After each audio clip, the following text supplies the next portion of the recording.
pada kesempatan ini kita akan melihat bagaimana seorang Agus Harimurti Yudhoyono selaku Ketua Umum DPP Partai Demokrat yang sampai saat ini belum bisa move on berkaitan dengan dinamika politik pada Pilpres tahun 2024. Nah, kenapa demikian? Kita bisa mengatakan bahwa Bapak Agus Harimurti belum bisa move on dari luka lama di mana dulu pada saat jelang Pilpres tahun 2024 di saat para calon petarung ini kemudian melakukan pendekatan di beberapa partai yang mempunyai syarat tertentu untuk mengusung calon presiden dan wakil presiden pada Pilpres tahun 2024. Di mana dulu kita ketahui bahwa Bapak Anies Baswedan adalah salah satu bakal calon presiden di mana melakukan pendekatan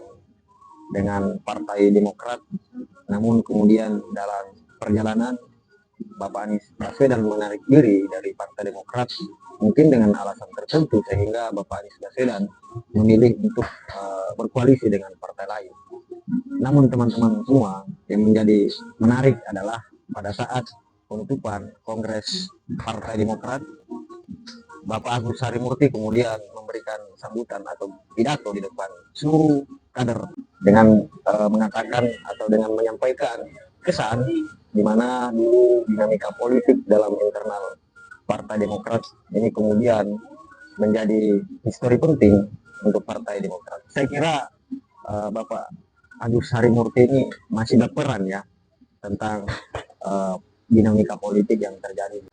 Nah, menurut kami justru selaku pimpinan seharusnya menyikapi dinamika politik ini atau konstelasi politik yang terjadi di nasional, menyikapi dengan cara yang bijak, bahwa mengungkap kembali luka lama dinamika politik.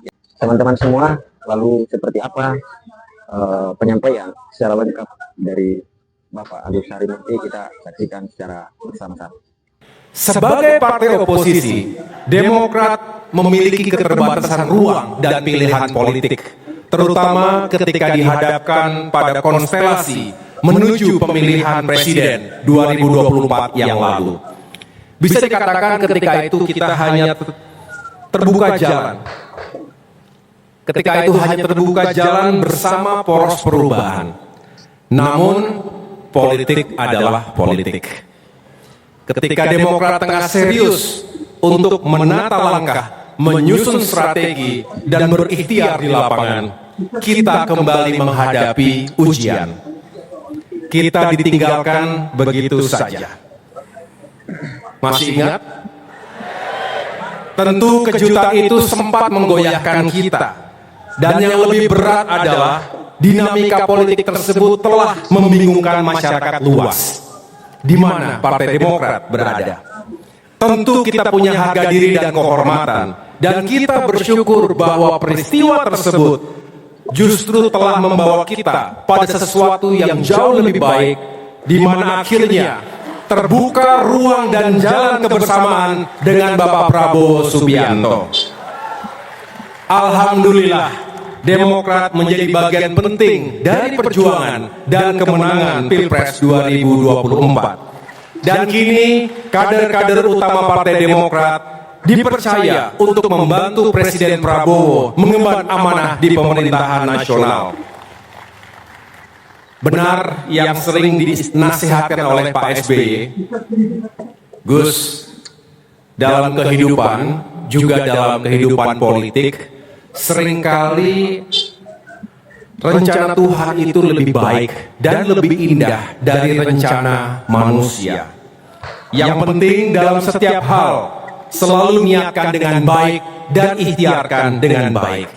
Itu wejangan dari Pak SBY, orang tua kita semua. Di saat kita fokus pada penanganan pandemi dan menyukseskan Pilkada tahun 2020, di awal tahun 2021, ketika usia kepengurusan DPP bahkan belum 1 tahun, kita menghadapi sebuah ancaman nyata, sebuah ancaman terhadap kedaulatan, kehormatan, dan eksistensi Partai Demokrat yang dilakukan oleh sekelompok pengkhianat yang kemudian bersekongkol dengan oknum kekuasaan.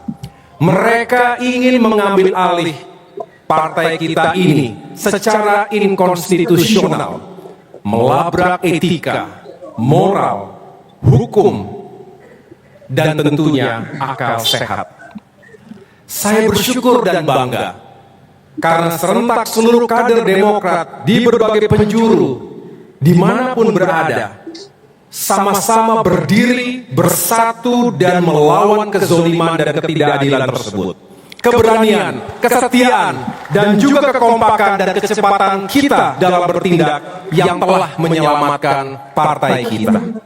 Dan karena itu juga, rakyat memberikan dukungan moral kepada kita. Dan mengapa mereka menyampaikan itu?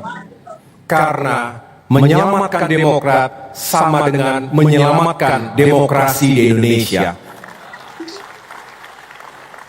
Hashtag selamatkan Demokrat, selamatkan demokrasi mengisi ruang-ruang publik di media-media massa maupun media sosial, di kampus-kampus. Dan tentunya itu semua telah mempersatukan para pecinta demokrasi.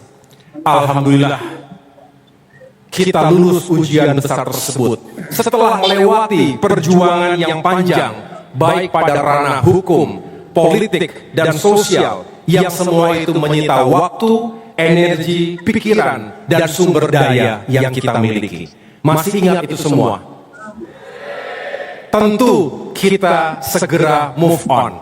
Tentu kita telah memaafkan, tetapi kita tidak akan pernah melupakan begitu saja. We may forgive,